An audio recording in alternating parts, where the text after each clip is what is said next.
Depuis plusieurs siècles, l'être humain a utilisé la poudre pour propulser ses obus et ses balles. La poudre à canon, c'est une invention chinoise qui date du 6e siècle après Jésus-Christ. Elle a été transmise au monde arabo-musulman, qui l'a lui-même transmis à l'Europe, et sa première utilisation avait commencé au 13e siècle avec la mise au point des premiers canons, qui ressemblaient plus à de gros tubes dans lesquels on insérait de la poudre et avec des sortes de petits boulets en pierre. Mais depuis quelques années, les États-Unis travaillent sur une nouvelle technologie pour se débarrasser de la poudre. C'est le fameux canon électromagnétique. C'est pas un canon ordinaire car il n'utilise plus de poudre ni de produits chimiques pour propulser ses obus. Il fonctionne en envoyant un courant électrique pulsé qui est très très intense le long de deux rails parallèles comme entre lesquels on a disposé un objet métallique. La force électromagnétique créée par le courant permet de propulser le projectile à une très très grande vitesse. Et pour faire fonctionner le canon électromagnétique, on a besoin d'une puissance de 32 mégajoules qui sont obtenues grâce à l'emploi de plusieurs supercondensateurs. Sur la vidéo, vous les voyez, c'est au fond les boîtes bleues. C'est la série de supercondensateurs. Bon, comme vous voyez, c'est assez imposant. Le canon lui-même est assez imposant. Mais je pense que dans le futur, ça va se réduire grâce au perfectionnement technologique.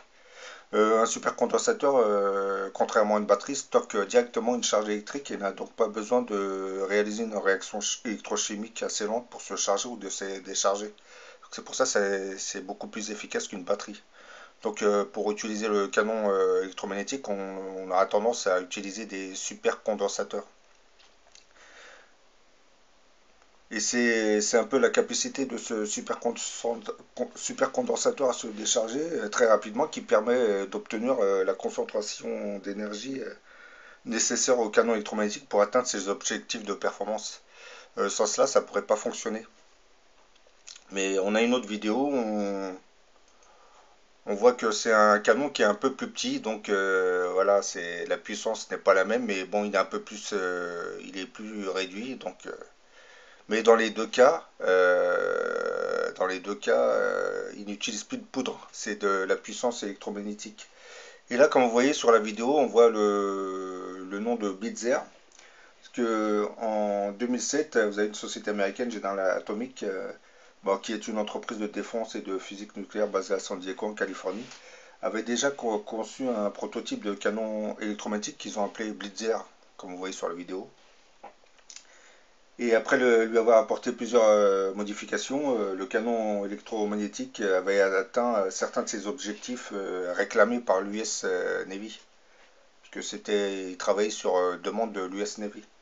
Des projectiles ont été lancés par le canon Blitzer que vous voyez là, à Mach 5. Mach 5, c'est 50, Mach 5, c'est 5000 km/h, avec des niveaux d'accélération de 60 000 G. C'est incroyable. C'est beaucoup plus puissant qu'un canon en poudre, comme vous le voyez. Et le canon a aussi effectué des tirs de projectiles capables de se séparer en plusieurs morceaux. Et ça, c'est afin de servir comme moyen de défense antimissile. C'est pour cibler plusieurs missiles à la fois. Et bon, comme on dit, cette phase d'essai débutée par l'Office naval de recherche, logiquement devait se terminer cette année, en 2017. Et je pense que bon, les canons ont été un peu plus perfectionnés. Et comme je l'expliquais, logiquement, dans un futur très proche, on va assister à une nouvelle invention, c'est-à-dire une nouvelle recherche qui vont permettre de réduire la taille des condensateurs, comme vous voyez sur la vidéo.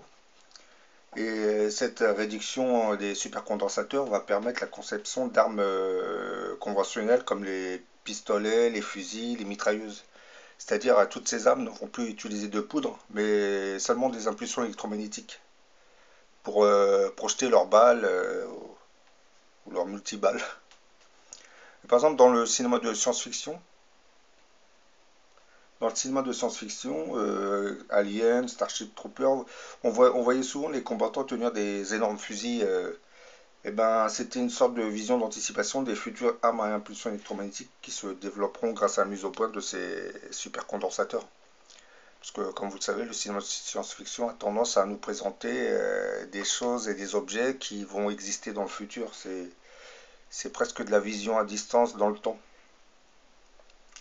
Et là, comme vous voyez sur l'image qui va suivre, c'est un fusil qui utilise le principe de la propulsion électromagnétique, c'est-à-dire il n'y a plus de poudre. Mais c'est grâce à des bobines en cuivre et un champ électromagnétique qui va permettre de propulser des petits objets par ce fusil. Donc je pense qu'on va bientôt assister à une modification de l'armement, une modernisation.